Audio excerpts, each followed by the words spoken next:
A day with me as a Filipino wife na asa lang sa Diyosawa niyang afam. Charot! Today, samahan niyo kami mag-grocery na mag-anak. Isasama ko kayo sa Costco. Para siyang SNR.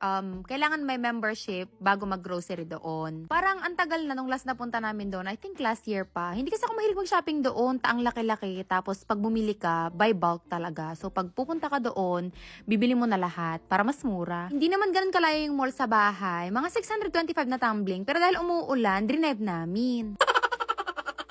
So, ayan, nandito na kami. Tinan yung mga cart nila, ang laki-laki. Tapos, ayan si Sab. Yan nga pala yung wallet na nabili namin sa Kate Spade na pinapatago niya sa akin. Nag-wallet-wallet pa si girl. Ayaw din naman gastusin yung pera niya. Pagpasok namin dito, chinecheck lagi yung membership. I think yung binabayad ni Diyosawa ko is $100 every year. Sa SNR naman, hindi ko alam kasi hindi ko pa na-experience yan. Never pa ako nakapasok. Magkano ba mga bakla ang membership sa SNR? Yung pinaka-main reason pala kung bakit kami pumunta dito is because may nakita si Diyosawa ko na bet niya na desktop. So, dahil mag-birthday na siya, sabi ko, ako nabibili niyan para sa birthday niya. Tapos, ayun, pinagko-compare lang namin kung ano mas maganda. Kunyari naman maalam ako, pero sa totoo lang, wala akong kalam-alam sa ganyan. Kasi, makeup at cellphone, tanongin mo ko anything. Pero pagdating sa mga anek-anek, wala. Hindi ako mateki na person. Pero ayun, todo support lang me, at saka kinikilig ako mga bakla. Kasi masarap sa feeling na nabibili mo na yung mga gusto ng Diyosawa mo, na hindi na lang puro mug at saka t-shirts yung ireregalo ko sa kanya pag birthday niya. So ayan na nga, kukunin na namin. Sabi ko pa sa kanya, ano pang gusto mo? Ay, taray! Ako sa kanya, gusto mo pa ba ng speaker? Gusto mo yung ilaw-ilaw? Charot! Alam niyo mga bakla, sa totoo lang, kahit ano yung pabili sa akin ng Diyosawa ko, bibilhin ko. Kasi pagdating sa akin, hindi yan humihindi. Hindi naman laging nag-yes, pero may mga bagay din siyang nagno-no minsan. Pero madalas talaga, kung anong gusto ko, ibibili niya. Kaya, ayun, chance ko na rin na ma-spoil siya. Nakakakilig. Ay, may magka-cry-cry na naman.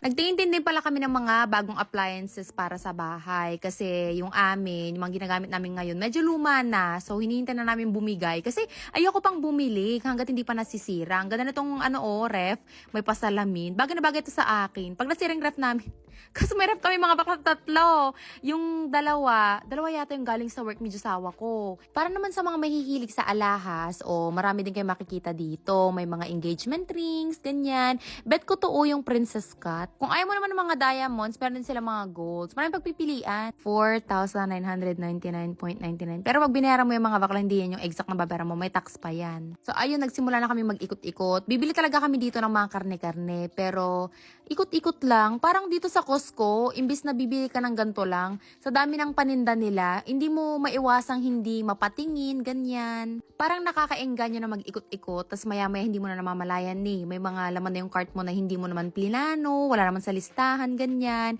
Anyway, bibili muna kami ng sibuyas. Tapos may nakita akong papaya.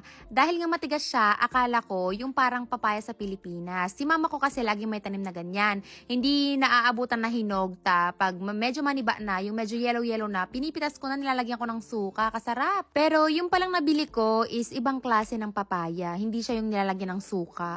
Parang green palang hinog na. So ay magtitingin kami ng mga steak kasi medyo gumaganda na ang weather. Si Diyosawa ko mahilig ihaw-ihaw, kaya bibili kami ng steak.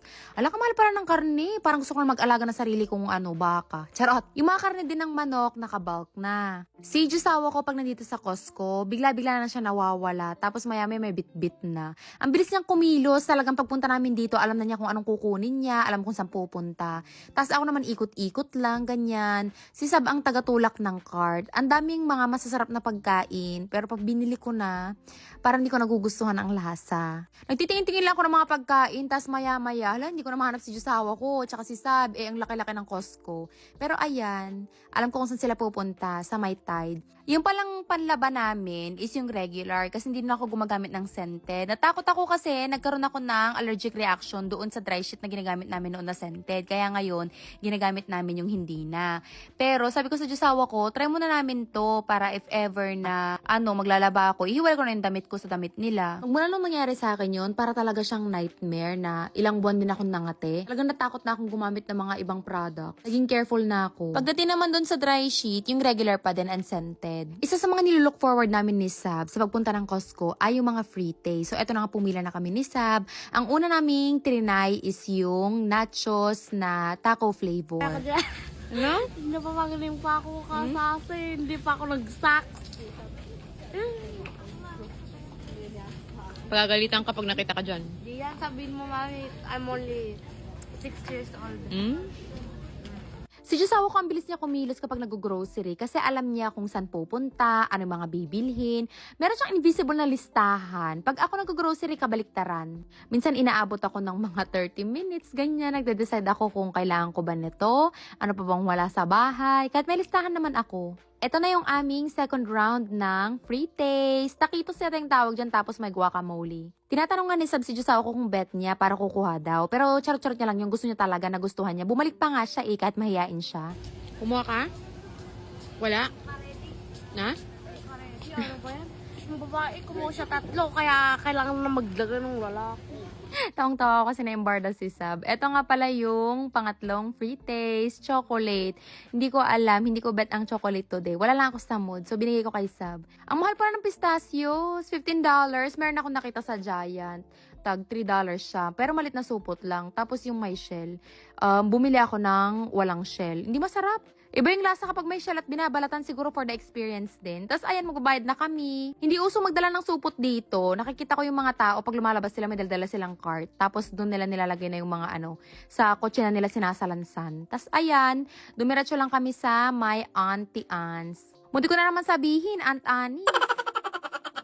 Since ka nandito na kami sa loob ng mall, syempre hindi pwedeng papalagpasin. Kailangan bumili niyan. Tayo hindi naman laging nandito. Bihira na lang ako punta sa mall na to. Dati dito ako nagtatrabaho. Parang halos araw-araw kumakain ako ng ganyan. Pero yun, namimiss ko din. Bumili ako ng mini hotdog, tapos frozen lemonade. Ibinili ko din si Josawa ko kasi bet niya din.